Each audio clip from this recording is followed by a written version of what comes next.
Dans l'histoire, beaucoup d'hommes se sont pris pour Dieu. Et d'une certaine manière, on se prend tous un peu pour Dieu dans notre façon de vivre. On aimerait être à sa place. Mais ce qui est absolument incroyable, ce qui est sublime, ce qui dépasse même notre entendement, c'est que Dieu, lui, ait voulu aussi devenir un homme. Nous voulons être Dieu, c'est de la folie. Mais Dieu, lui, dans sa sagesse, a voulu devenir un homme parce que c'était son plan pour venir nous sauver et venir pleinement se révéler à nous. Et quand on réfléchit à Noël, on pense que c'est la genèse de ce projet-là, mais ce matin, je voudrais qu'on prenne un peu de recul et qu'on regarde avec un texte dans les évangiles qui nous raconte Noël, mais d'une façon un petit peu, peut-être dont on n'a pas trop l'habitude, qui va nous parler de comment Dieu a préparé ce projet pour que son Fils vienne au monde. Et je vous invite donc à prendre avec moi dans Matthieu, dans l'évangile selon Matthieu, le chapitre 1, et ce sont les premiers mots du Nouveau Testament que nous allons lire. Matthieu au chapitre 1, et c'est donc dans les Bibles comme la mienne, la page 617. Matthieu chapitre 1, versets 1 à 17. Alors, écoutez bien, parce que si vous voulez des idées de prénoms pour vos futurs enfants, vous allez être servis. Et vous vous dites peut-être, avant qu'on lise le texte, oulala, on a vu, ça va être une généalogie, on va lire des noms les uns à la suite des autres, mais qu'est-ce qui lui prend finalement de nous lire une généalogie finalement, ça fait partie des passages un peu ennuyeux. Mais je vous invite à être attentif aux noms qui vont être cités.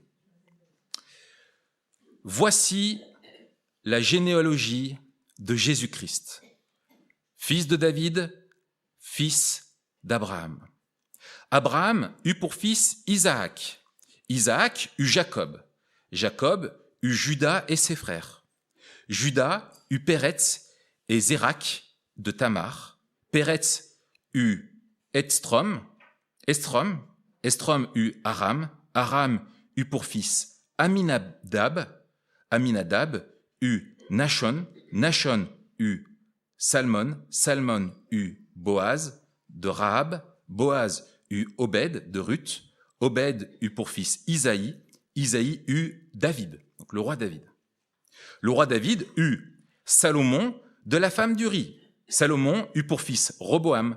Roboam eut Abijah. Abijah eut Asa. Asa eut pour fils Josaphat. Josaphat eut Joram. Joram eut Osias. Osias eut pour fils Jotam. Jotam eut Akaz. Akaz eut Ézéchias. Ézéchias eut pour fils Manassé. Manassé eut Amon. Amon eut Josias. Josias eut pour descendant Jéconias et ses frères à l'époque de la déportation de Babylone. Après la déportation à Babylone, Jéconias eut pour fils Shiltiel. Shiltiel eut Zorobabel. Zorobabel eut pour fils Abiud. Abiud eut Eliakim. Eliakim eut Azor. Azor eut pour fils Sadoc. Sadoc eut Hachim. Hachim eut Eliud. Eliud eut pour fils Éléazar. Éléazar eut Mathan. Mathan eut Jacob. Jacob eut pour fils Joseph, l'époux de Marie, de laquelle est né Jésus, qu'on appelle le Christ. Il y a donc en tout 14 générations depuis Abraham jusqu'à David, 14 générations depuis David jusqu'à la déportation à Babylone et 14 générations depuis la déportation à Babylone jusqu'au Christ. C'est vrai que comme texte de Noël, on a plutôt l'habitude de Jésus dans la mangeoire. Mais je vous propose ce texte parce que c'est vrai qu'on a souvent tendance à sauter les généalogies, à les lire vite et à se dire, bon voilà, il n'y a pas trop d'intérêt, c'est simplement une classification de noms, mais en fait, elles sont essentielles pour ancrer la venue de Jésus dans l'histoire. Et Matthieu a choisi de commencer par la généalogie pour planter le décor.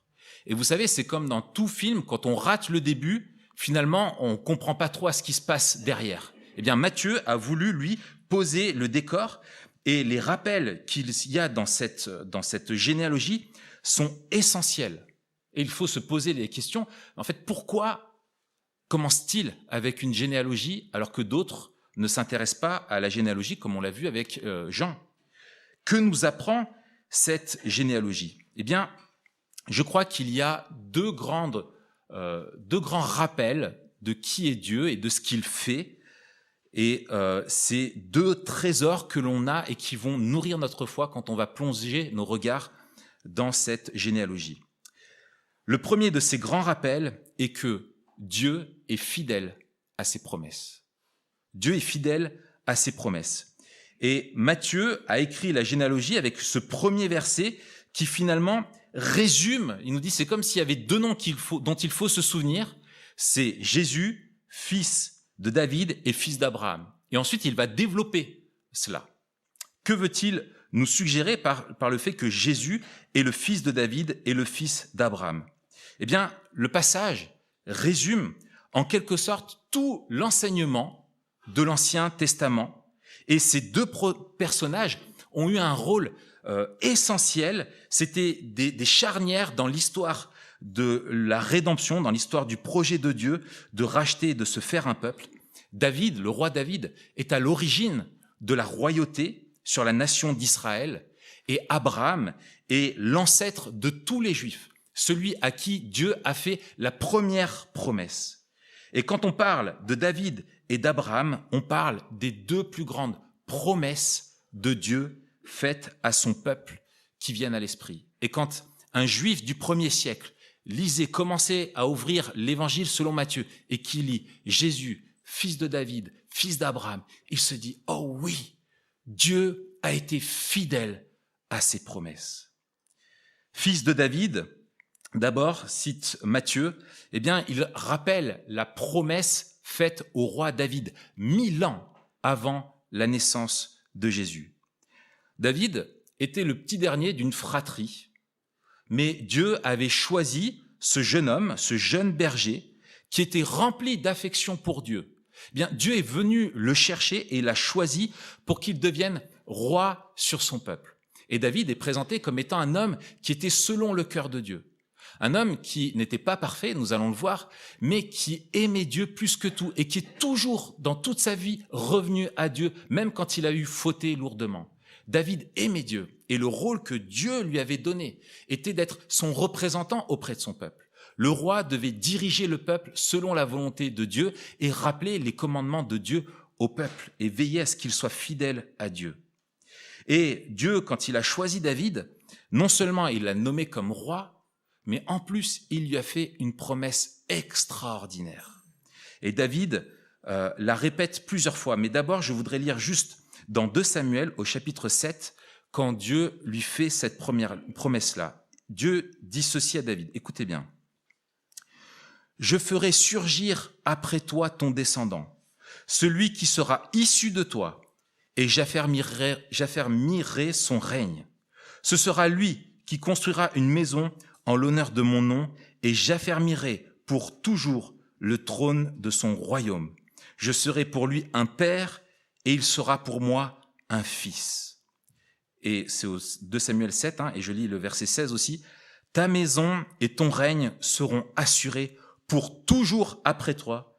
Ton trône sera affermi pour toujours. » Et ensuite, David, dans les psaumes, et dans le psaume 89 en particulier, va dire ceci, va chanter ceci, Dieu qui lui dit « J'affermirai ta descendance pour toujours et j'établirai ton trône pour l'éternité. » Et il dit un peu plus loin au verset 29, « Je lui donnerai une descendance éternelle et son trône durera autant que le ciel. » Donc à plusieurs reprises, Dieu a confirmé à David cette promesse qu'il y aurait qui aurait une lignée royale éternelle sur son trône. Toujours un descendant sur son trône. Mais malheureusement, quand on lit l'histoire d'Israël, il a un fils, Salomon, et dès le fils de Salomon, donc dès le petit-fils de David, eh bien, le royaume éclate. Et un jour, comme Matthieu nous le rappelle, les royaumes se divisent d'abord en deux et il y a des déportations et suite à la déportation de Babylone, eh bien, la royauté est définitivement perdue. Et quand qui lit ce texte-là, où ça faisait 400 ans que Dieu n'avait pas parlé, il se rappelle que Jésus est le fils de David. Mais qu'est-ce que ça veut dire? Dieu avait-il oublié sa promesse? Non, parce que quelque temps après avoir fait ces révélations à David, Dieu avait parlé par le prophète Ésaïe. Et Ésaïe avait donné des éléments, des informations supplémentaires qui devaient donner des indices précieux au peuple de Dieu. Ésaïe a dit, en effet, donc c'est Ésaïe chapitre 9, verset 6, « Un enfant est né, un fils nous a été donné, et la souveraineté reposera sur son épaule. On l'appellera merveilleux conseiller, Dieu puissant, Père éternel, prince de la paix. Étendre la souveraineté, donner une paix sans fin au trône de David. Et à son royaume, l'affermir et le soutenir par le droit et par la justice, dès maintenant et pour toujours. Voilà ce que fera le zèle de l'Éternel, le maître de l'univers. » Ésaïe a annoncé quelque chose de plus grand encore et de plus précis, de plus lumineux. Un enfant naîtrait de la postérité de David, et cet enfant sera Dieu puissant, Père éternel. Il sera avec nous. Et il allait naître en tant qu'homme pour devenir le véritable roi, le roi ultime, celui qui régnerait parfaitement pour son peuple et qui le conduirait à la perfection selon la volonté de Dieu.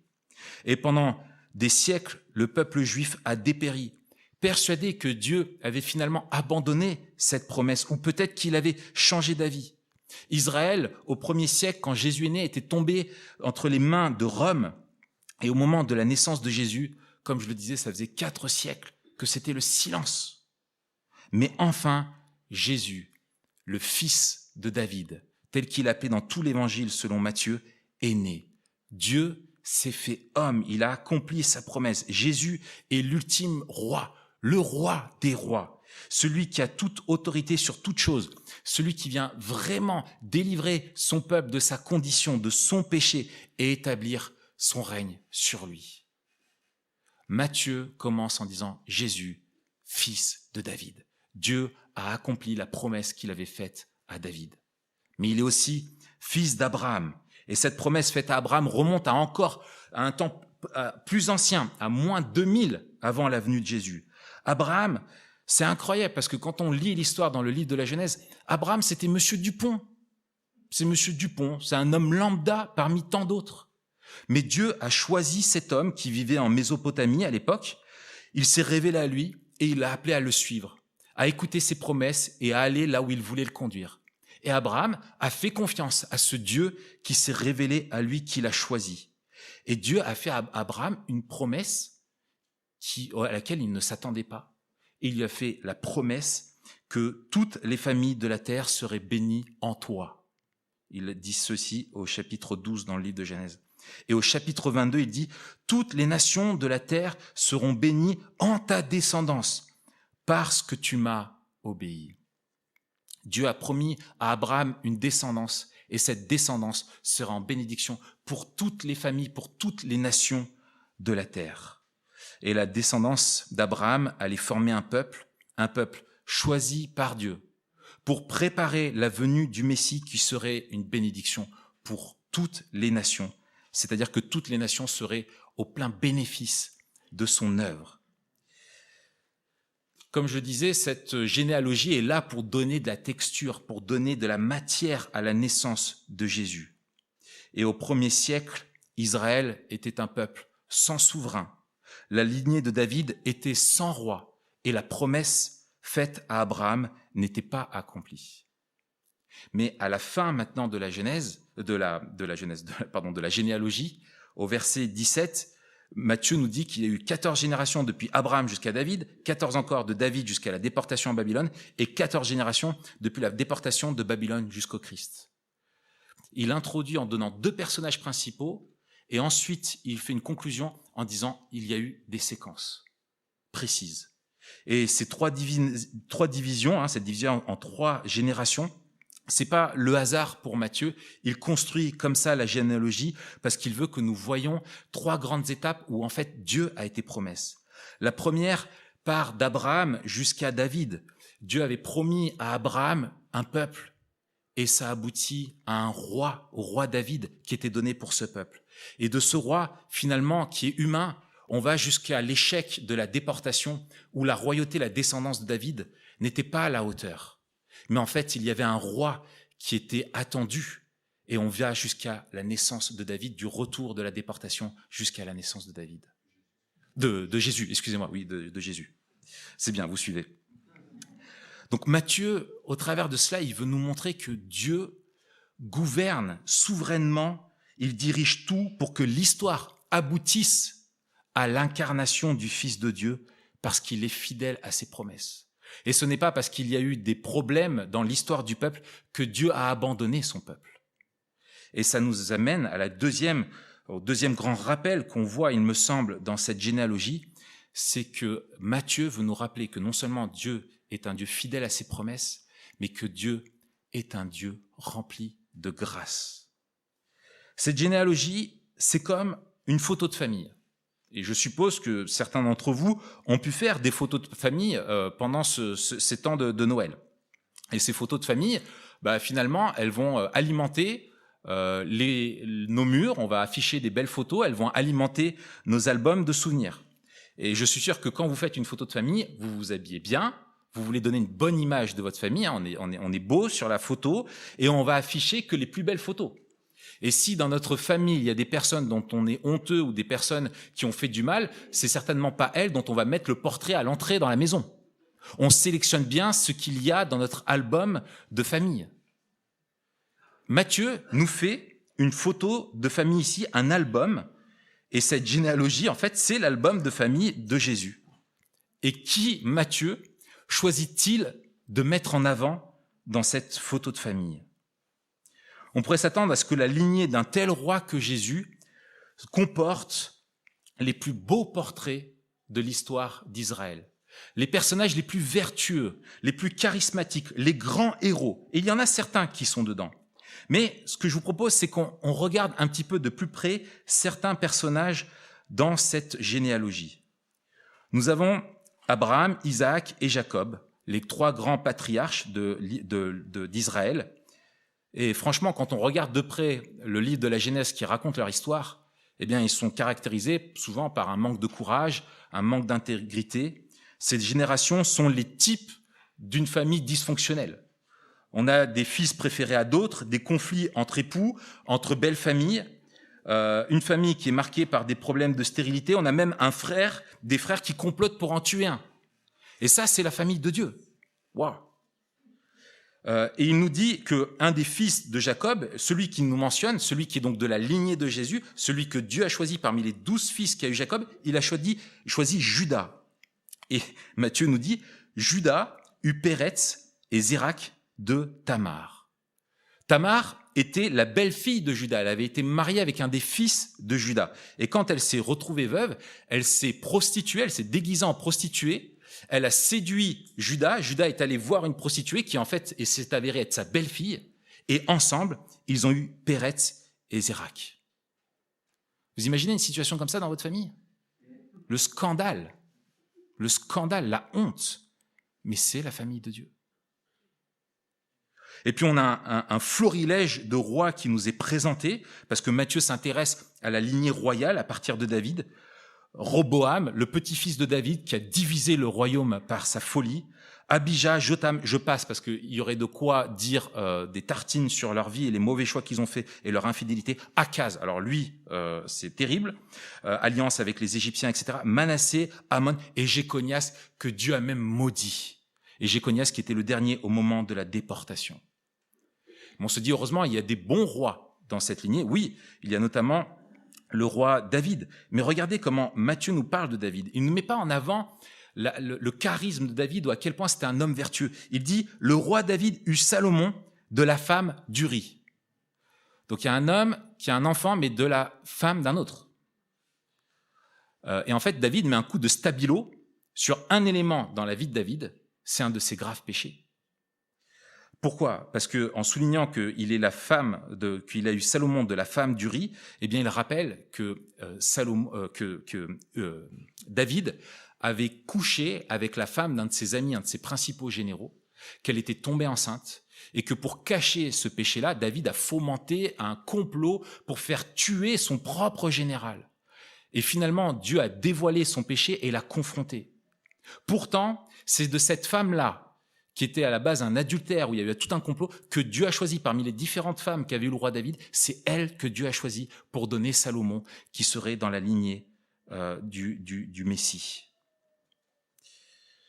Et donc on voit dans cette généalogie que même les rois les plus proches de Dieu, comme David, Josias ou Josaphat, il y en a d'autres, sont marqués par des péchés, et parmi les péchés les plus condamnables.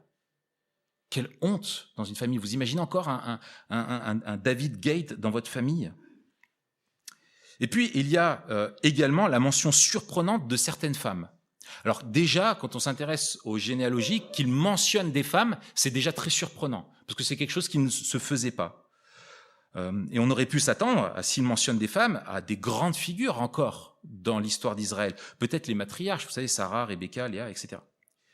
Mais Matthieu en choisit d'autres. D'abord, il parle de la femme d'Uri, Bathsheba. Donc, comme je le disais, cette femme était mariée à un Hittite, donc qui n'était pas un juif, mais qui était un allié des juifs, et probablement qu'elle-même était hittite, donc une étrangère, qui a contracté une union adultère avec David, et David qui a donc a commis un meurtre derrière. Tamar, comme je le disais, qui a couché avec son beau-père, et qui était elle aussi une étrangère, et qui a entraîné son beau-père dans une relation incestueuse au travers d'un complot aussi.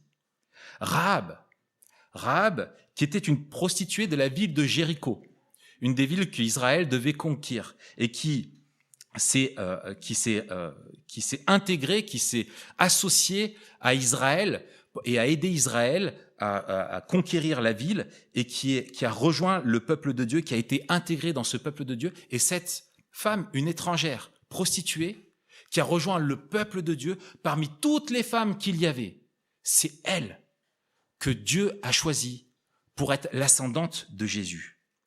Et il en a choisi une autre comme ça, Ruth, qui était une étrangère, une Moabite, que Boaz, un des ascendants de Jésus, eut en pitié, et qui Ruth devint la grand-mère du roi David.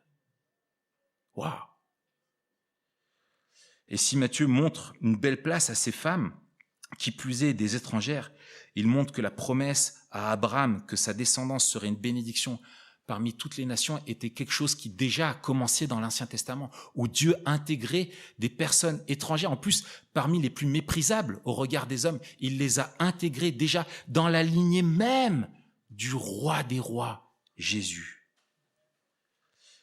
Alors si un jour vous voulez créer un jeu des 7 familles, amusez-vous avec les généalogies de Jésus. Dans la famille de Jésus, je veux le meurtrier, le traître, l'étrangère, le débauché, la prostituée, l'infidèle, le manipulateur. Oui, on pourrait se faire un jeu de cartes comme ça. Mais ça, c'est la famille de Jésus. Qu'est-ce que cela nous enseigne quand on regarde cette généalogie ? J'ai trouvé une phrase d'un commentateur, Dan Carson, qui pour moi résume parfaitement ce que l'on a ici.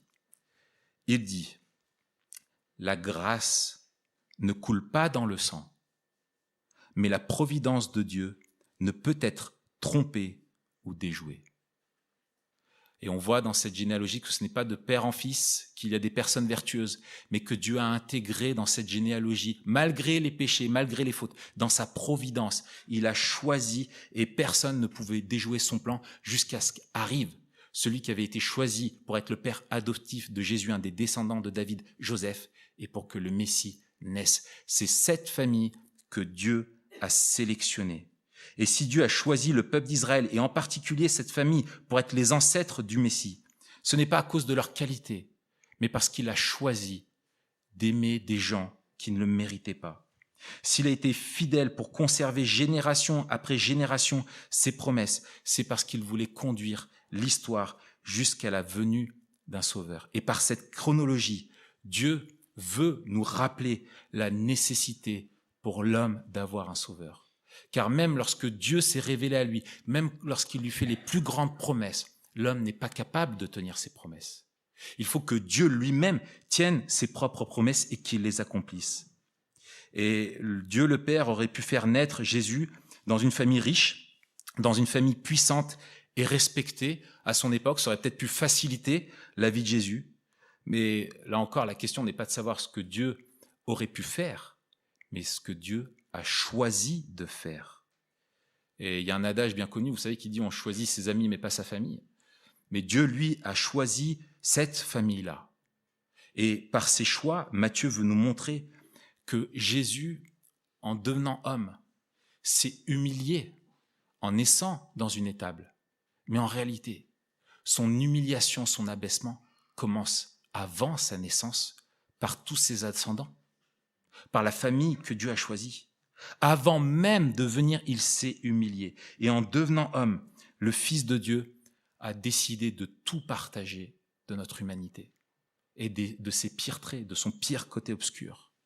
Et il a aussi tout partagé dans l'expérience de ce qu'être un homme, avec lui aussi une famille qui fonctionnait pas bien, et on le voit dans les évangiles.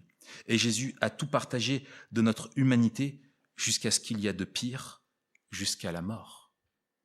Et un des textes qui rappelle cette humiliation de Jésus et ce désir de Dieu de venir nous sauver en lui, c'est Philippiens au chapitre 2, à partir du verset 6, où Paul dit « Lui, qui est de condition divine, n'a pas regardé son égalité avec Dieu comme un butin à préserver, mais il s'est dépouillé lui-même en prenant une condition de serviteur, en devenant semblable aux êtres humains.